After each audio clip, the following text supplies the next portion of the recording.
I'm Krista Smith. Welcome to the 30th anniversary of the Sundance Film Festival.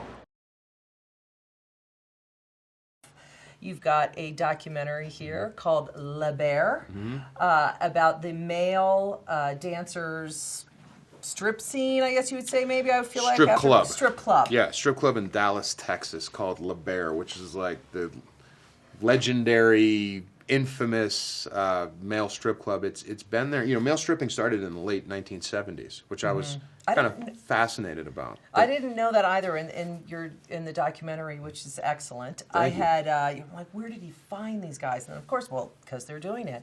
But I had no idea. I always thought of like kind of Chippendales and in the 80s in New York. Like that's how I feel like it started. I thought like King Louis the 14th would have had like a male stripper or something. You know, there would have been some Victorian era something or other. But I guess it was really a product of feminism.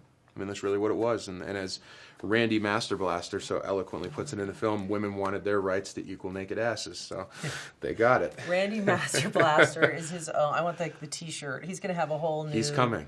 He's coming. He's coming to up. Sundance? He's coming tomorrow. Oh my God. That's all the guys are coming in tomorrow, so they'll be running around. All right. Well, you were in Magic Mike. Okay. Did that spur this, or was this something that was working that you had in your mind already? I had no interest in male stripping whatsoever prior to Magic Mike. In fact, I had quite a conversation with Chris Rock, who I was shooting What to Expect When You're Expecting with when I got the script for Magic Mike, and I said, man, I got this offer for a male stripper movie. I don't know, man. Like, guys are gonna hate my guts. And he said, guys are gonna hate your guts anyways. You might as well work with Soderbergh. So I think that really started off the male stripper journey that I've been on over the past few years. But I had a friend of mine who back in the 90s was a male stripper at Le Bear.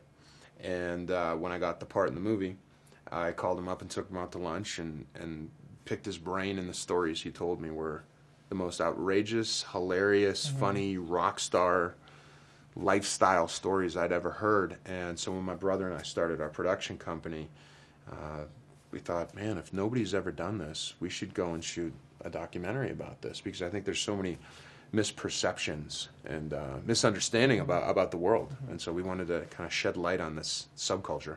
Yeah, my favorite bits of it are when they're in the home gym and just in the cart, just the little details of what the day in a life of, basically like how they live, the families involved in it. I mean, his mother, the 78-year-old mother that answers the phone, she's a pistol, is incredible. Yeah. How long did it take you to make it?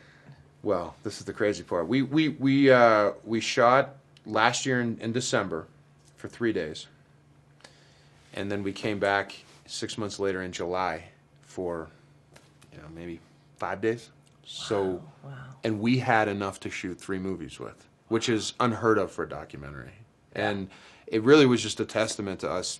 There was kind of a divinity to it.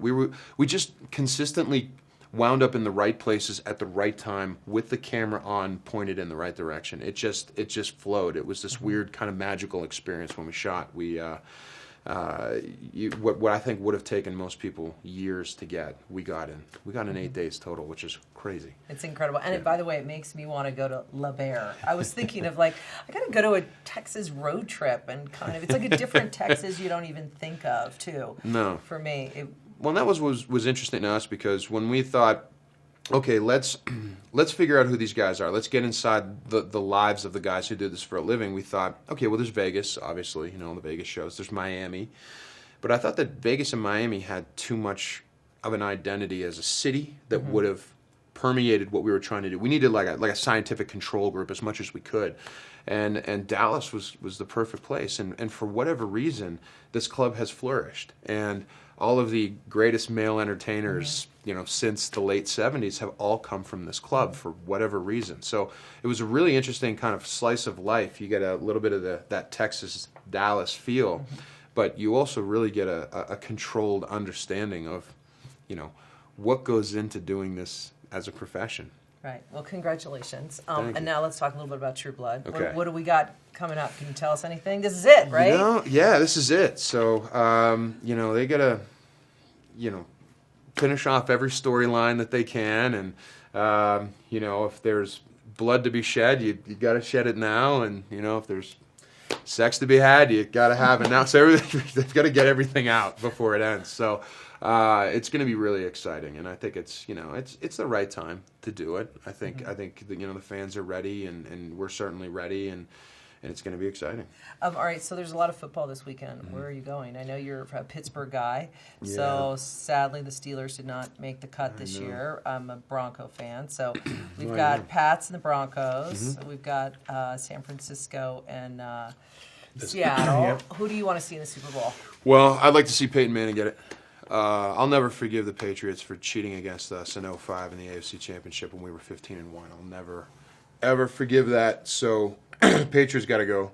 I'd love to see Peyton win to prove all those people wrong who doubted him.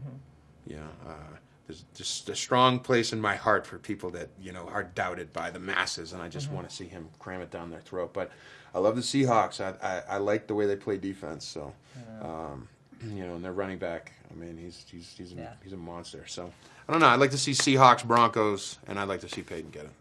All right, great. We're done. I'm so happy I got to meet you for the first time. I'm so glad. In person. Thanks for watching the movie. That's and so I love cool. that movie, and Thank you. it's so good. And I have to say, people be on the lookout for this movie, La Bear. You will enjoy it. There's not a wasted minute in it. Great characters.